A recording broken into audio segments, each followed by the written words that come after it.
사도신경 고백합니다. 나는 전능하신 아버지 하나님, 천지의 창조주를 믿습니다. 나는 그의 유일하신 아들 우리 주 예수 그리스도를 믿습니다. 그는 성령으로 잉태되어 동정녀 마리아에게서 나시고 본디오 빌라도에게 고난을 받아 십자가에 못 박혀 죽으시고 장사된 지 사흘 만에 죽은 자 가운데서 다시 살아나셨으며 하늘에 오르시어 전능하신 아버지 하나님 우편에 앉아 계시다가 거기로부터 살아있는 자와 죽은 자를 심판하러 오십니다.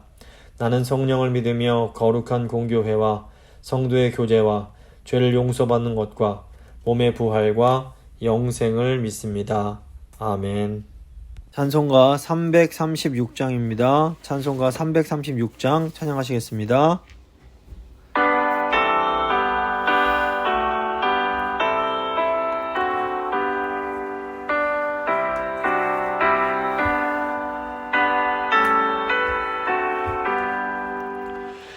환난과 핍박 중에도 성도는 신앙 지켰네.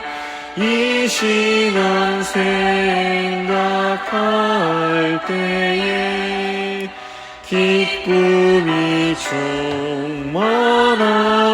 충만하도다. 성도의 신앙 따라서 죽도록 충성하겠네. 옥중에 매인 성도라 양심은 자유 얻었네. 우리도 고난 받으면 죽어도 영광 되도다. 성도의 신앙 따라서 죽도록 충성하겠네. 성도의 신앙 본받아 원수도 사랑하겠네. 인자한 언어 행실로 이 신앙 전파하리라. 성도의 신앙 따라서 죽도록 충성하겠네. 아멘. 기도하십니다. 하나님 아버지 감사합니다. 믿음에 있어서 너무나 연약하고 부족한 저희를 사랑하셔서 오늘도 또 주의 계시의 말씀이 있는 이 말씀의 자리로 저희를 불러주신 것 감사드립니다. 오늘 저희가 시편 44편 말씀 통해서 고난받는 성도의 시를 통해서 저희의 고난을 다시 한번 생각하고 고난의 의미가 무엇인지 다시 한번 되짚어 보려고 합니다. 주님, 오늘 말씀 들으시는 성도님들 한 분 한 분 가운데 함께하여 주시고 특별히 이해할 수 없는 고난 가운데 있는 주의 백성들을 돌보사 오늘 말씀이 위로가 되게 하시고 새로운 힘이 될 수 있도록 주여 함께하여 주시옵소서. 성령님께 모든 것 의뢰하며 귀하신 우리 주 예수 그리스도의 이름으로 기도드립니다. 아멘. 오늘 주신 하나님 말씀은 시편 44편 1절부터 26절까지의 말씀입니다. 시편 43편 1절부터 26절까지의 말씀 제가 봉독해 드리도록 하겠습니다. 하나님이여 주께서 우리 조상들의 날 곧 옛날에 행하신 일을 그들이 우리에게 일러주매 우리가 우리 귀로 들었나이다. 주께서 주의 손으로 뭇 백성을 내쫓으시고 우리 조상들을 이 땅에 뿌리박게 하시며 주께서 다른 민족들은 고달프게 하시고 우리 조상들은 번성하게 하셨나이다.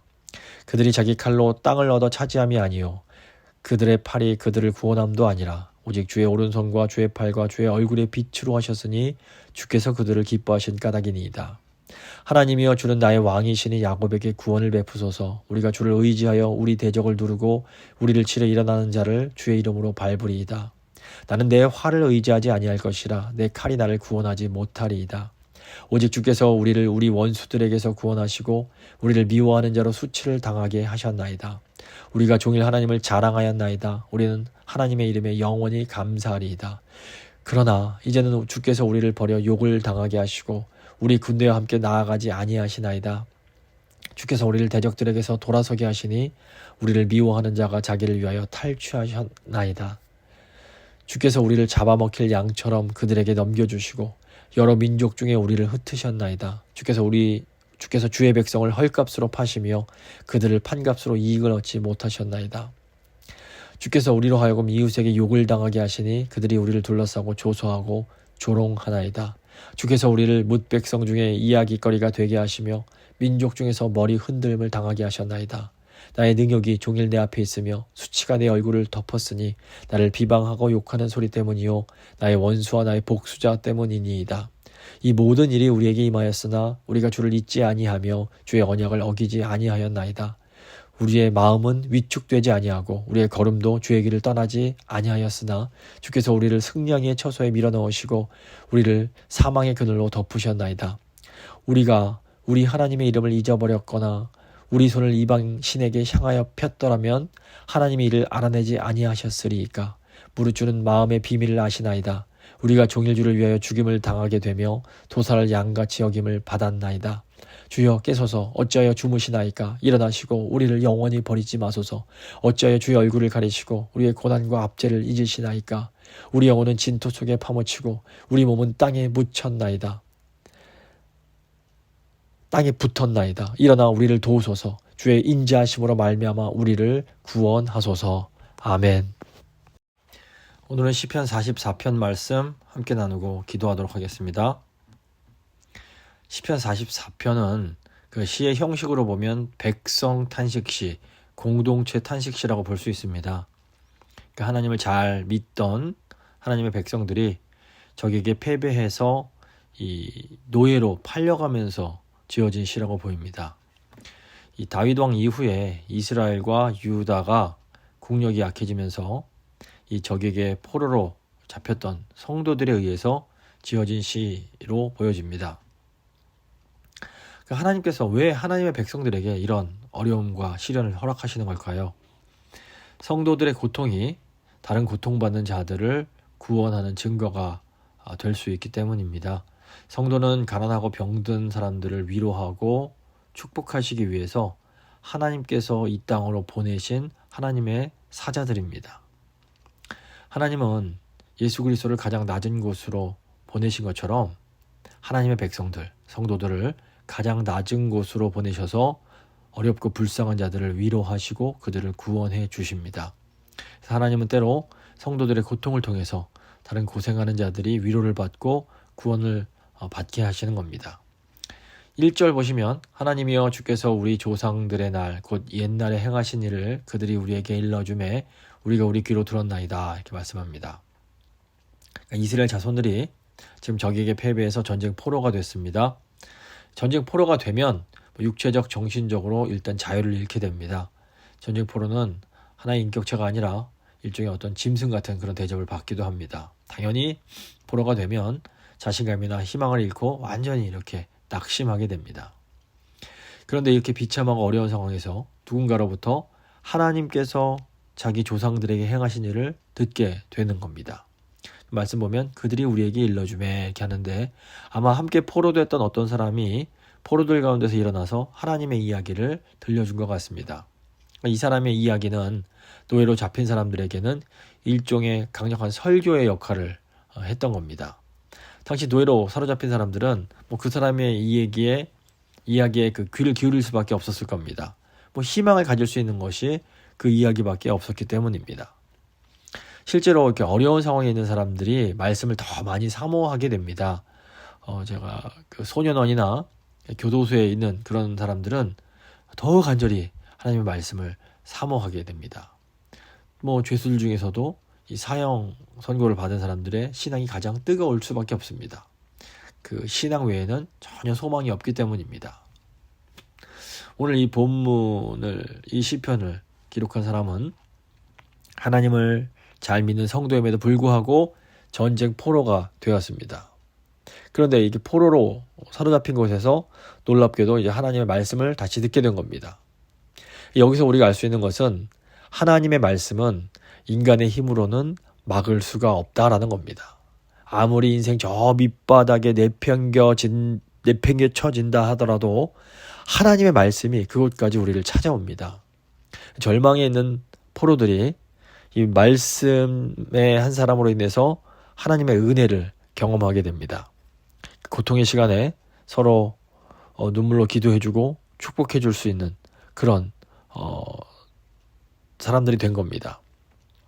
우리가 어느 곳에 있든지 간에 이 주님만 함께 하시면 바로 그곳이 천국이 될 수 있고 그곳이 주님을 만나는 변화산이 될 수가 있는 겁니다. 하나님은 한 영혼이라도 건지시기 위해서 인간의 영혼이 있는 곳이면 어디든지 자기의 종들을 보내십니다. 그 종들을 통해서 이 포로가 되고 또 노예가 되어서 팔려가는 사람들도 하나님의 말씀을 듣게 하십니다. 이렇게 하나님께서는 우리의 상황을 어떻게 보면 더 어렵게 하심으로 더 어려운 환경에 있는 사람들에게 이 복음의 빛을 비추게 하실 수가 있습니다. 실제로 이 어려운 상황, 나를 찾아온 어려운 상황을 이 복음을 증거하는 새로운 소명으로 받아들이는 분들이 계십니다. 제가 아는 전도사님은 사고로 시각을 잃게 되셨는데 그것을 다른 시각장애인들에게 복음을 전하는 소명으로 받으시고 복음 전하는 삶에 헌신하신 분이 계십니다. 그러니까 뭐 시골에서 농촌 교회에서 뭐 교도소에서 장애인 시설에서 어디에서든지 간에 이 하나님의 복음을 들어야 될 사람들이 있습니다. 그러면 그곳에 하나님께서 복음을 전할 수 있는 그 사명을 받은 자들을 보내주시는 겁니다. 2절부터 3절 보시면 주께서 주의 손으로 뭇 백성을 내쫓으시고 우리 조상들을 이 땅에 뿌리박게 하시며 주께서 다른 민족들은 고달프게 하시고 우리 조상들은 번성하게 하셨나이다. 그들이 자기 칼로 땅을 얻어 차지함이 아니요 그들의 팔이 그들을 구원함도 아니라 오직 주의 오른손과 주의 팔과 주의 얼굴의 빛으로 하셨으니 주께서 그들을 기뻐하신 까닭이니이다. 지금 포로들이 듣게 된 하나님의 말씀이 무엇입니까? 하나님께서 자기 손으로 열방을 내쫓으셔서 이스라엘이 가나안 땅에 뿌리 내리게 하셨다라는 겁니다. 그러니까 이스라엘은 사실 가나안 사람들을 내쫓을 수 있는 능력이 없었는데 그들이 오직 믿음으로 순종했을 때 그들에게 불가능해 보이던 그 승리가 찾아왔던 겁니다. 그러니까 하나님의 말씀이 선포가 되면 시간과 장소를 가리지 않고 그 말씀을 듣고 믿는 자에게 똑같은 효력이 나타납니다. 하나님의 말씀의 능력은 영원 불변하기 때문에 가나안 정복 때의 그 말씀이 지금 노예로 사로잡혀서 말씀을 듣고 있는 이 모든 사람들에게도 똑같이 나타나는 겁니다. 그래서 포로로 잡혀갔을 때라도 하나님의 말씀을 들으면 이게 우리가 전혀 다른 사람으로 변하게 됩니다. 이 노예로 사로잡힌 사람들이 말씀으로 무장된 영적 용사로 변하는 겁니다. 물론 당장 몸이 자유인이 되지는 못할 수 있습니다. 하지만 말씀을 들으면 노예 생활, 노예 신분이라는 것 때문에 이 정신도 노예가 되어서 완전히 패배자 인생을 살 수밖에 없는 사람이 변화되어서 하나님의 종이 되고 복음의 증거자가 될 수가 있는 겁니다. 말씀으로 말미암아 아주 당당하고 정신이 똑바로 박힌 그런 멋있는 노예가 되는 겁니다.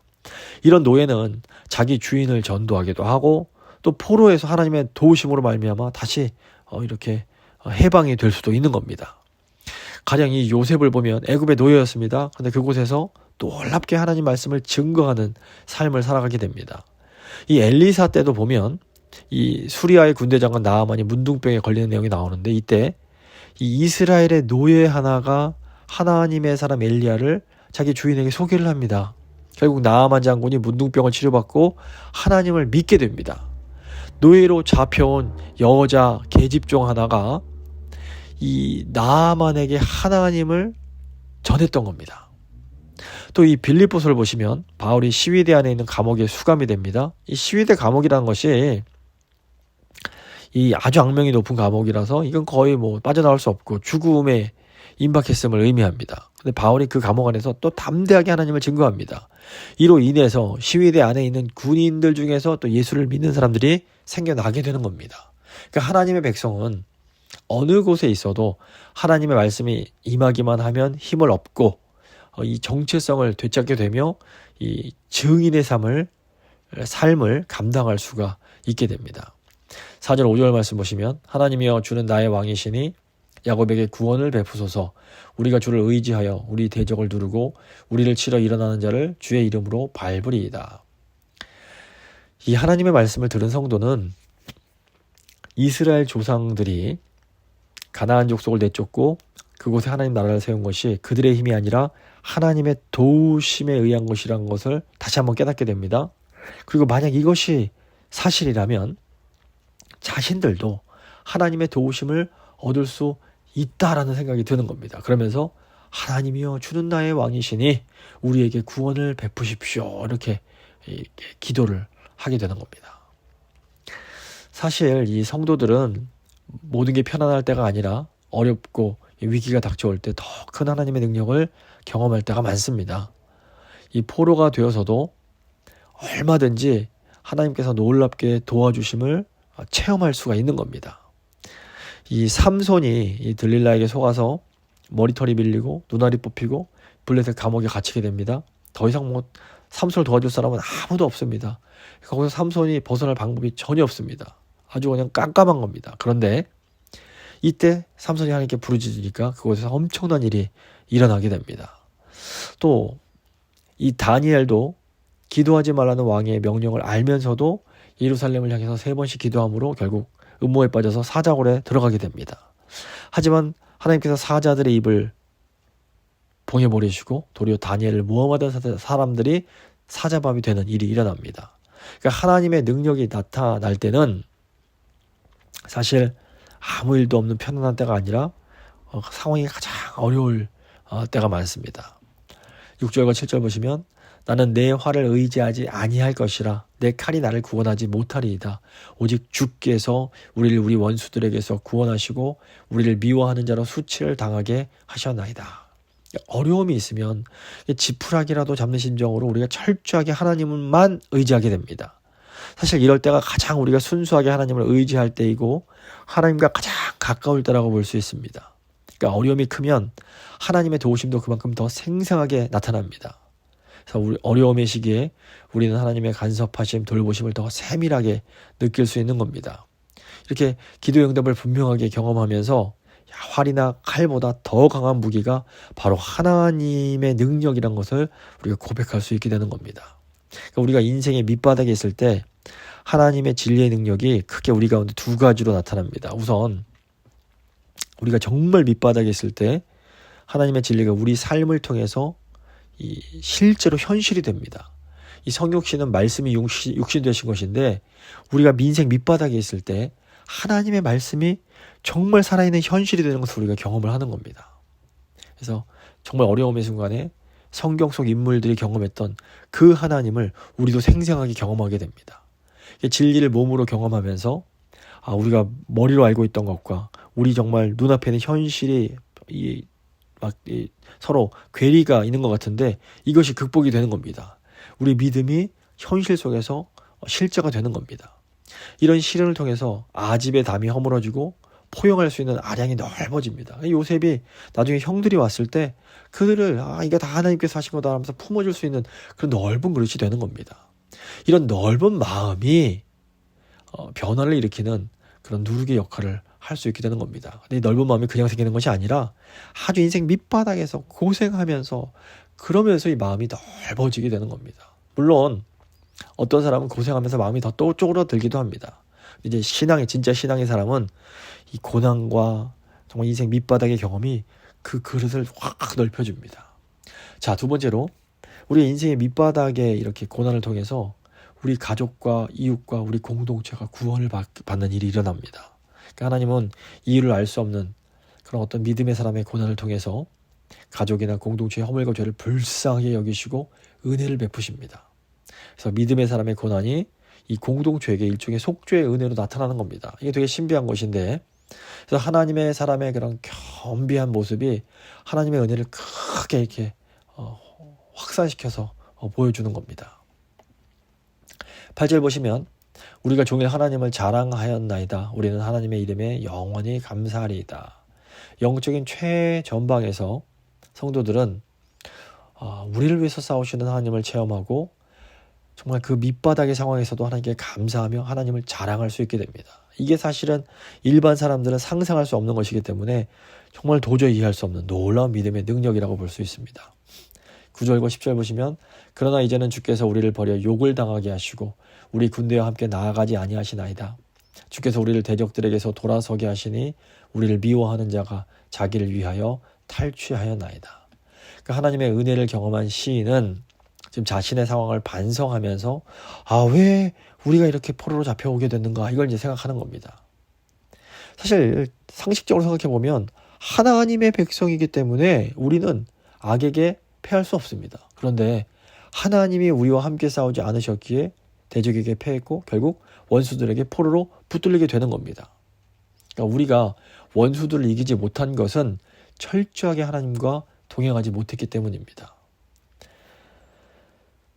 주께서 우리 군대와 함께 나가지 아니하셨다라고 말을 하는 것은 사실 함께 가실 줄 알고 전쟁에 나가는데 실제로는 하나님께서 함께하지 않으셨다라는 겁니다. 그러니까 이제 자기 힘으로 싸우다가 결국 참패를 당한 겁니다.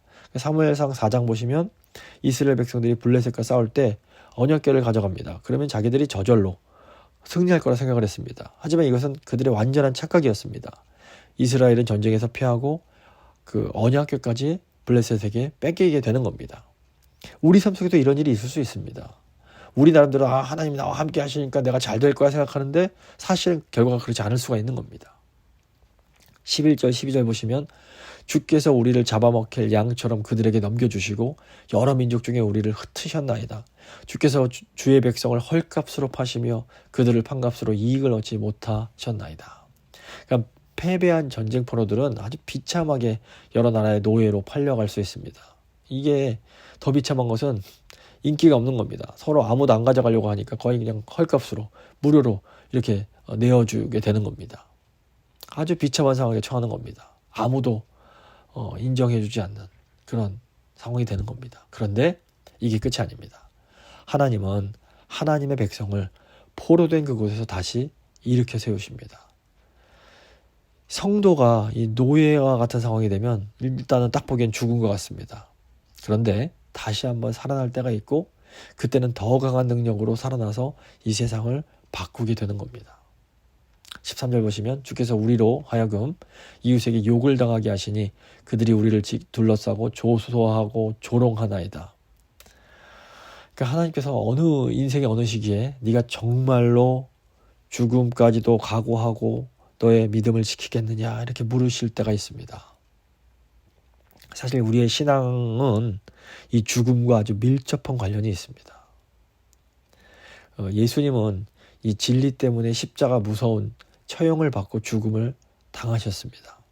마가복음 8장 34절 보시면 누구든지 나를 따라오려거든 자기를 부인하고 자기 십자가를 지고 나를 쫓을 것이다 말씀하십니다. 그러니까 우리가 예수님을 따를 때에는 때로 죽음을 각오해야 됩니다. 이것은 이 세상이 하나님의 진리를 너무너무 싫어하기 때문입니다.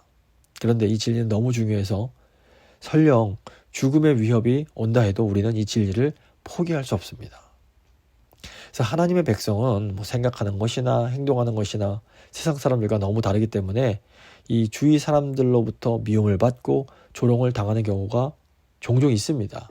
그래서 우리를 둘러 있는 사람들에게 우리가 미움의 대상이 되고 조롱의 대상이 되는 겁니다. 왜 그런가 하면 우선 믿음이 없는 사람들은 우리가 가진 믿음을 잘 이해하지 못합니다. 불신자들에게 중요한 것은 눈앞에 보이는 현실입니다. 그분들에게는 이 세상에서 많은 것을 누리고 잘 사는 게 제일 중요합니다. 하지만 하나님 백성들은 눈에 보이지 않는 것을 위해서 살고자 하고 눈에 보이지 않는 복을 위해서 이 세상의 모든 것을 포기하고 때로 희생을 하는 겁니다. 그래서 세상 사람들 볼 때는 이것이 너무 비현실적이고 이상해 보입니다. 그래서 사람들이 우리를 넌 뭐냐 하면서 우리를 조롱하는 겁니다. 또 때로 믿음이 없는 사람들은 믿음이 있는 사람들이 자기들에게 위협이 된다 이런 생각을 합니다. 일단 하나님 백성들은 이 복음의 진리를 확신하기 때문에 아주 집요하게 포기하지 않고 뭐 핍박을 하건 뭐 하건 계속해서 복음이 진리라고 선포하고 복음을 전합니다. 이게 아주 거슬리는 겁니다. 귀찮은 겁니다. 또 믿음의 사람들은 이 믿음 때문에 세상의 기존 질서와 체제를 흔들 때가 많습니다. 믿음의 사람들은 미신적인 행습을 타파해버립니다. 그냥 그래서 이 세상 사람들이 덜덜 떠는 것도 믿음의 사람들 볼 때는 하나도 무섭지 않아서 이런 정승 같은 것도 그냥 잘라버릴 수가 있고 불태워버릴 수가 있는 겁니다. 또 믿음의 사람들은 잘못된 권위에 기초한 것들에 대해서 강력하게 저항합니다. 종교개혁이 그런 것이었고 이 잘못된 권위 로마 제국도 마찬가지고 이 믿음 있는 사람들은 무섭지가 않기 때문에 그런 분리에 강력하게 저항을 합니다. 이게 또 세상 사람을 볼 때는 아주 골친 겁니다. 또 믿음을 가지면 과거에 죄악된 삶에서 완전히 돌아서는데 이 옛날에 같이 놀던 사람들이 자기랑 안 놀고 그러니까 이게 또 세상 사람들 볼 때는 아주 그냥 눈에 가시처럼 보이는 겁니다. 세상 사람들 볼 때 이런 믿음의 모습들이 아주 그냥 보기 좋지 않게 느껴지고 위협처럼 느껴지기 때문에 노골적인 반감을 보이면서 이제 우리를 조롱할 수가 있는 겁니다. 14절을 보시면 주께서 우리를 뭇 백성 중에 이야깃거리가 되게 하시며 민족 중에서 머리 흔들림을 당하게 하셨나이다. 때로는 이런 반감과 조롱이 그냥 개인적인 차원, 작은 지역사회 차원이 아니라 국가적인 차원으로 확대되기도 합니다. 기독교는 하나님이 중심입니다. 그래서 인간의 노력으로 구원을 이룰 수 없고 예수 그리스도의 십자가로만 구원을 받는다. 이렇게 강조합니다. 우리는 하나님 앞에서 의로워지는 다른 길을 일체 인정하지 않습니다. 구원받는 길은 오직 하나님의 은혜일 뿐이다. 이것을 강조하는 겁니다. 그래서 이 성도 그리스도인들은 이 세상과 하나 될 수 없는 아주 분명한 그런 특징이 있습니다. 무엇보다 우리는 하나님의 계시를 믿습니다. 보이지 않으시는 하나님께서 우리에게 말씀하셨음을 믿고 그 말씀이 진리란 것을 믿는 겁니다. 그런데 세상 사람들은 이 세상을 살아가는 데 유용한 실용적인 지식을 우선시하고 하나님의 말씀은 써먹을 수 없는, 보이지 않는 그런 것이라고 생각을 하는 겁니다. 하지만 인간은 절대로 돈으로만 사는 것이 아닙니다. 물질로만 사는 것이 아닙니다. 영혼이 병들어 있으면 아무리 돈을 잘 벌어도 결코 아름다운 삶을 살 수 없습니다. 영혼이 병든 사람은 지식이 아무리 많아도 그 지식을 정말 하나님께서 기뻐하시지 않는 그런 부정적인 방향으로 사용할 수밖에 없습니다. 또 병든 영혼을 치료할 수 있는 것은 그런데 오직 하나님 말씀밖에 없습니다. 그래서 사람이 진정으로 아름다운 삶을 살려면 하나님의 말씀을 받아야만 하는 겁니다. 15절, 16절 보시면 나의 능욕이 종일 내 앞에 있으며 수치가 내 얼굴을 덮었으니 나를 비방하고 욕하는 소리 때문이요 나의 원수와 나의 복수자 때문이니이다. 진리는 사람을 다르게 변화시키기 때문에 사람들은 그 변화가 싫어서 진리의 사람들을 미워하게 됩니다. 그러니까 진리를 좀 제발 그만 외치고 옛날의 그런 모습으로 우리가 잘 지내던 그때로 자꾸 돌아오라고 우리를 이렇게 추궁하는 겁니다. 그래서 우리가 세상으로부터 미움을 전혀 받지 않는다. 세상이 너무 불편하지 않다. 이렇다면 우리의 믿음을 돌아봐야 됩니다. 어쩌면 내가 진리를 이렇게 몰래 감추고 살고 있거나 지나치게 세상과 타협하며 살고 있을지 모릅니다. 우리가 힘들어도 이 진리를 소유한 자로서 이 세상 가운데 소금과 빛으로 살아가야 되는 겁니다. 성도들이 진리를 이렇게 몰래 감추고 세상과 타협하면 나중에는 오히려 사람들에게 이렇게 맛을 잃어버리기 때문에 더 세상 사람들에게 짓밟힐 수밖에 없게 됩니다. 17절, 18절 보시면 이 모든 일이 우리에게 임하였으나 우리가 주를 잊지 아니하며 주의 언약을 어기지 아니하였나이다. 우리의 마음은 위축되지 아니하고 우리 걸음도 주의 길을 떠나지 아니하였으나. 이 시편을 기록한 이 시인은 이미 지금 이방 나라와의 전쟁에서 패해서 포로가 됐습니다. 아무런 자유도 없고, 그러니까 살아남으려면 이 원수들이 시키는 대로 다 모든 일을 해야 됩니다. 그런데 이 시인이 절박하게 정말 하기 싫은 게 있는데 그게 우상에게 절하는 겁니다. 우상과 타협하는 겁니다. 우상의 음식은 먹고 싶지 않은 겁니다. 놀랍게도 하나님께서 그런 절망의 상황에서도 힘을 주셔서 하나님에 대한 언약을 저버리지 않고 우상에게 절하지 않으면서 살 수 있게 하시는 겁니다. 다니엘과 세 친구가 바벨론에서 잡혀갔을 때도 이 원수들을 두려워하지 않고 당당하게 신앙을 지키려고 합니다. 하나님께서 그래서 이 어려움 중에서 이들에 대한 이 믿음을 보시고 그들이 언약을 지키면서 살 수 있게 도와주십니다. 그래서 우리가 이런 어떤 이 세속 사회 속에서 이런 오늘 우상숭배란 이런 시험을 통과하려면 때로 생명까지 하나님께 맡기고 하나님의 진리를 꽉 붙드는 그런 믿음의 자리까지 나아가야 됩니다. 야고보서 1장 10절 보시면 시험을 참는 자는 복이 있도다. 이것에 옳다 인정하심을 받은 후에 자기를 사랑하는 자들에게 약속하신 생명의 면류관을 얻을 것임이니라. 이런 말씀이 나옵니다. 그래서 시험에 옳다 인정함을 받는다라는 것은 정말로 주님을 위해서 죽을 각오가 되어 있느냐, 이 질문에 우리가 정말로 마음으로 예 주님 이렇게 대답할 수 있는 겁니다. 하나님께서 우리에게 약속하신 진리는 영원한 생명을 보장합니다. 이 영원한 생명을 정말로 믿는다면 결국 이 진리를 위해서 우리가 죽을 수도 있어야 되는 겁니다. 사실 이렇게 죽으면 죽으리라. If I perish, I will perish. 그러니까 이 각오가, 이 일사각오의 신앙이 재건교회의 핵심입니다. 사실 저는 아직도 이 재건교회가 이 땅에 존재해야 되는 그 목적이 바로 이 신앙 때문이라고 생각이 됩니다. 그러니까 우리가 이 신앙을 분명하게 드러내며 살아야 됩니다. 주님을 위해서 내가 죽으면 죽으리라. 이 신앙이 분명치 않으면 자꾸 이 세상이 너무 유혹이 많기 때문에 이 세상의 것들에 의해서 지배당하고 흔들리며 살아갈 수밖에 없는 겁니다. 20절, 21절 말씀 보시면 우리가 우리 하나님의 이름을 잊어버렸거나 우리 손을 이방신에게 향하여 폈더라면 하나님의 일을 알아내지 아니하셨으리이까. 무릇 주는 마음의 비밀을 아시나이다. 결박하다는 겁니다. 손을 이방신에게 향해서 폈다라는 것은 우상에게 도움 청하며 우상에게 기도하는 것을 의미합니다. 그러니까 지금 시인이 저희는 절대로 우상에게 기도하거나 머리 숙이지 않았다는 거 주님께서 아신다라는 겁니다. 비록 노예지만 굳게 결심하고 우상 숭배를 하지 않으니까 하나님께서 이들에게 이런 시험당하는 것을 피할 수 있게 도와주신 겁니다. 하나님께서 박해받는 성도들을 통해서 이 세상에 보여주시려는 것은 이 복음의 진리가 목숨과도 바꿀 수 없는 참 진리라는 겁니다. 마귀는 고난이 닥치면 성도들이 복음을 버리고 도망할 것이라고 기대를 합니다. 그런데 마귀의 기대와는 달리 고난을 통해서 성도는 도리어 복음이 진짜 진리라는 것을 온 세상에 증거를 해버립니다. 그래서 마귀가 다른 사람들을 속일 수가 없게 되는 겁니다. 이렇게 마귀의 괴계가 뒤집어지고 완전 역전이 돼버리는 겁니다. 그래서 진리를 위해서 목숨을 버리는 순교는 아주 특별한 상급이 있습니다. 복음을 위한 순교는 이 성령의 증거가 함께합니다. 보통 사람들이 죽으면 시간이 지나면서 잊혀집니다. 그런데 순교는 시간이 갈수록 잊혀지지 않습니다. 도리어 시간이 가면 갈수록 그 죽음이 더 강렬해지고 많은 사람들의 머리에 복음의 진리가 옳다라는 것을 각인시킵니다. 그래서 결국 사도행전 보시면 스데반의 순교로 인해서 그 완고했던 사도 바울이 회심을 하게 되는 겁니다. 이게 순교에 따르는 성령의 능력입니다. 19절과 22절 먼저 보시면 주께서 우리를 승령의 처소에 밀어넣으시고 우리를 사망의 그늘로 덮으셨나이다. 이제 22절 보시면 우리가 종일 주를 위하여 죽임을 당하게 되며 도살할 양같이 여김을 받았나이다. 성도들이 이렇게 하나님의 진리를 지켰음에도 원수들에게 많은 고통을 지금 받습니다.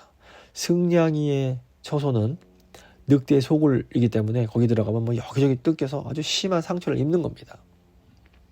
또 사망의 그늘이 덮인다라는 것은 도저히 살아날 수 있는 가망이 없음을 의미합니다. 그런데 지금 이 성도가 이런 고통마저도 하나님께서 허락하신 것으로 지금 생각을 합니다.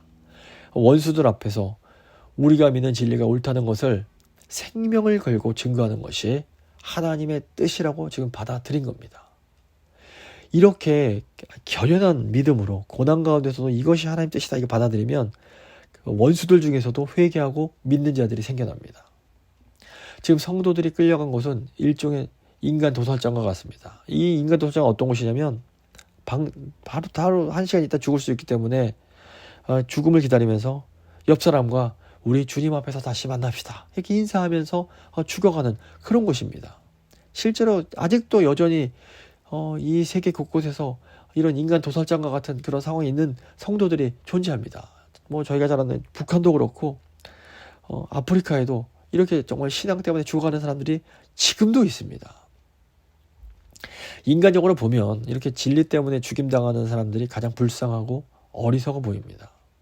뭐 진리만 부인하면 얼마든지 살 수 있는데 진리를 따르겠다고 목숨을 버리니까 그게 너무나 이해할 수 없고 불쌍하고 비참하게 여겨지는 겁니다. 하지만 하나님 앞에서 이 죽음은 가장 존귀한 죽음이며 이 아름다운 이 순교를 한 사람 위해서 하나님의 그런 영광의 면류관이 준비가 되어 있는 겁니다. 고통은 일순간이지만 그 고통이 끝나고 나면 천사들의 손에 이끌려서 영광의 나라로 돌아가게 됩니다. 이 신앙을 지키며 죽는 순교는 가장 의롭고 존귀한 죽음이라고 볼 수 있습니다. 근데 세상 사람들은 하나님의 진리를 이렇게 받아들이고 싶어 하지 않습니다. 내 인생은 내 것이기 때문에 내 마음대로 하고 싶어 하는 겁니다. 하나님이 내 인생에 대해서 이래라 저래라 말하지 말라는 겁니다. 사실 사람들이 예수님을 십자가에 못 박은 것이 바로 이 때문입니다. 예수님은 이 세상 모든 것이 바로 하나님의 것이다 주장하셨습니다. 사람들이 자기 것을 뺏기기 싫으니까 그 예수님을 진리를 증거하신 예수님을 십자가에 못 박아 버리는 겁니다. 우리가 전하는 복음은 우리가 가진 모든 것이 하나님의 것이다 라고 주장하는 겁니다. 그래서 복음은 우리가 가진 모든 것을 하나님께 되돌려드려야 하며 하나님 뜻대로 사용해야 된다라고 외치게 됩니다. 그런데 사람들이 이 복음을 받아들이면 자기가 가진 모든 것을 다 하나님께 이렇게 드려야 됩니다. 이 사람들 입장에서는 하나님께 뺏기는 겁니다. 그게 너무 싫으니까 그 진리를 전하는 증인들을 그냥 죽여버리는 겁니다. 그런데 사람들이 정말로 모르는 것이 뭡니까? 하나님께 드리는 것만 사실은 진정으로 내 것이 된다라는 겁니다. 이 땅에서 우리가 아무리 움켜쥐고 있어봐야 우리가 죽음을 이기진 못합니다. 죽음이 오면 우리가 아무리 꽉 움켜쥐고 있던 것도 다 손을 펴고 다 내주게 됩니다. 다 뺏기게 됩니다. 하지만 우리가 하나님께 드리게 된 것은 결국 다 그 모든 것이 전부 다 영원히 우리의 것이 됩니다. 이 세상은 치열한 영적 진리의 싸움터입니다. 하나님께 드리는 인생을 살 것이냐, 움켜잡는 인생을 살 것이냐, 무엇이 진리냐, 이게 싸움하는 겁니다. 우리가 하나님의 뜻대로 모든 게 다 하나님 거다 이렇게 외치기 시작하면 세상 사람들로부터 미움이 시작이 되는 겁니다. 23절 24절 보시면 주여 깨소서 어찌하여 주무시나이까 일어나시고 우리를 영원히 버리지 마소서 어찌하여 주의 얼굴을 가리시고 우리의 고난과 압제를 잊으시나이까. 우리가 잊지 말아야 될 것은 하나님의 고난이 한계가 있다는 겁니다. 하나님의 고난은 딱 필요한 만큼만 주어집니다. 욥기 보시면 욥에게 주어지는 고난도 제한 넘지 말아야 될 선이 있습니다. 또 고난을 주고자 할 때도 하나님께 반드시 허락을 받아야 됩니다. 하나님은 고난당하는 성도들에게 결코 얼굴을 가리지 않으십니다. 사실 우리가 당하는 고난, 모든 고난을, 그 고통을 주님께서 다 느끼고 계십니다. 예수님이 이 땅에 오신 게 바로 이겁니다. 25절 보시면 우리의 영혼은 진토 속에 파묻히고 우리 몸은 땅에 붙었나이다. 일어나 우리를 도우소서. 주의 인자하심으로 말미암아 우리를 구원하소서. 고난이 깊어지면 우리의 몸과 영혼이 땅에 완전히 달라붙어 버리게 됩니다. 정말로 너무 완전히 낮아져서 더 이상 낮아질 수 없는 그런 상태가 되는 겁니다. 그런데 이렇게 낮아진 순간에도 성도는 하나님을 바라보며 하나님의 도우심을 구합니다. 이렇게 시가 끝이 납니다. 그러니까 예수님께서 이런 우리를 구원하시기 위해서 십자가의 고통과 고난을 경험하셨습니다. 이 바닥에 들러붙는 경험을 우리 주님이 하신 겁니다.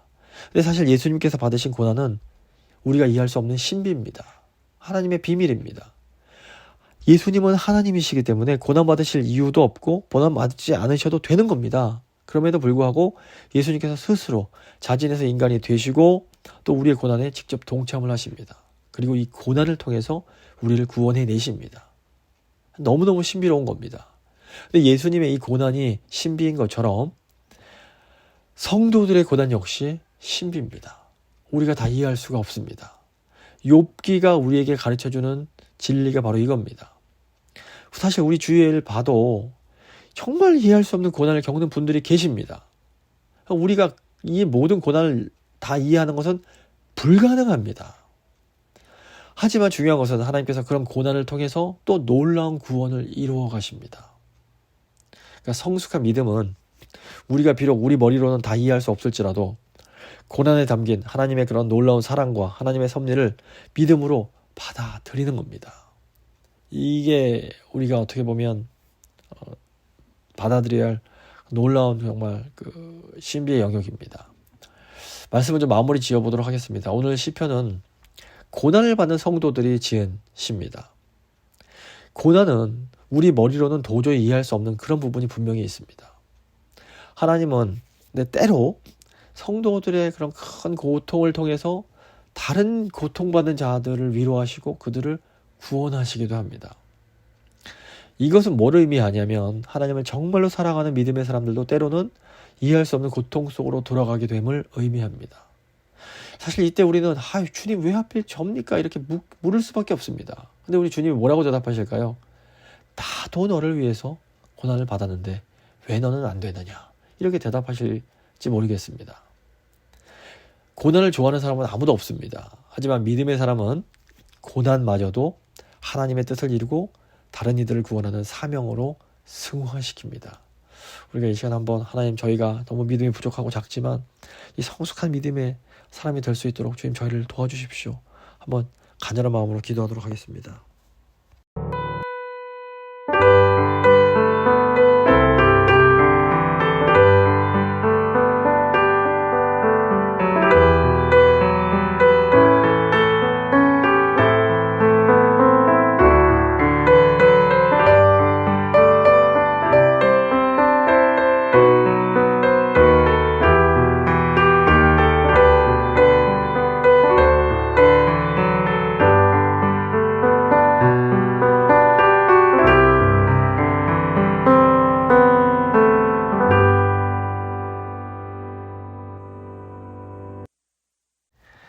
살아계신 하나님, 하나님은 너무나 크시고 그 지혜가 너무나 무한하셔서 저희가 하나님의 그 높으신 뜻, 그 깊으신 뜻을 다 이해할 수 없습니다. 하나님은 그 높으신 지혜 가운데 때로 믿음의 사람들을 깊은 고난에 집어넣으십니다. 저희가 그 하나님의 뜻을 다 이해할 수 없지만 저희가 또 믿음으로 그 고난을 받아들이면 하나님은 그 성도의 고난을 통해서 수없이 많이 고통받는 자들을 위로하시고 또 그들을 놀라운 방법으로 구원해내십니다. 주님, 저희는 너무나 믿음에 있어서 연약합니다. 부족합니다. 그래서 하나님의 그 높으신 뜻을 다 이해할 수도 없고 사실 고난을 받아들이기도 쉽지 않습니다. 하지만 주님, 저에게 더 큰 믿음을 주셔서 저희가 고난받는 자들을 위로하는 그런 자리까지 나아갈 수 있도록 주여 저희를 붙들어 주시옵소서. 정말 장차에 놀라운 영광을 바라볼 수 있는 믿음의 눈을 허락해 주시고 고난을 통해서 더 큰 고난받는 자들을 섬기고 구원하는 그런 믿음의 사람들이 다 될 수 있도록 주여 저희와 함께하여 주시옵소서. 주님만 의지하며 귀하신 우리 주 예수 그리스도의 이름으로 기도드립니다. 아멘. 찬송가 315장입니다. 찬송가 315장 찬양하시겠습니다.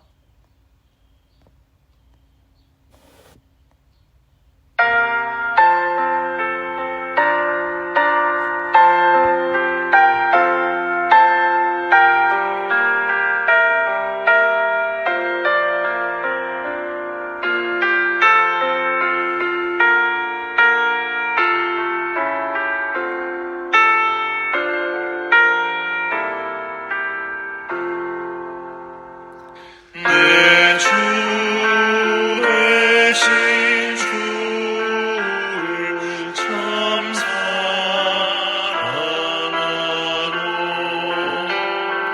곧 그에게 죄를 다고합니다.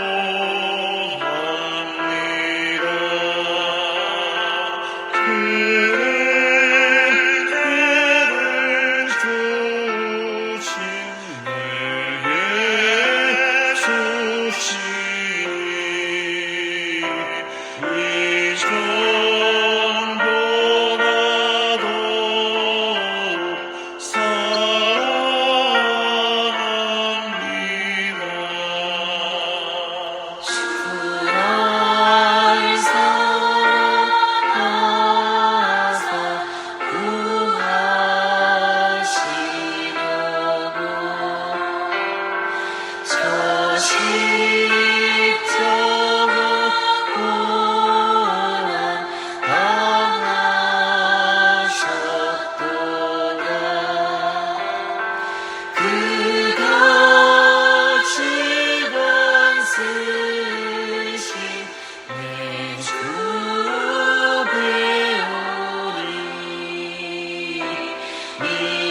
주님 가르쳐 주신 기도로 예배 마치도록 하겠습니다.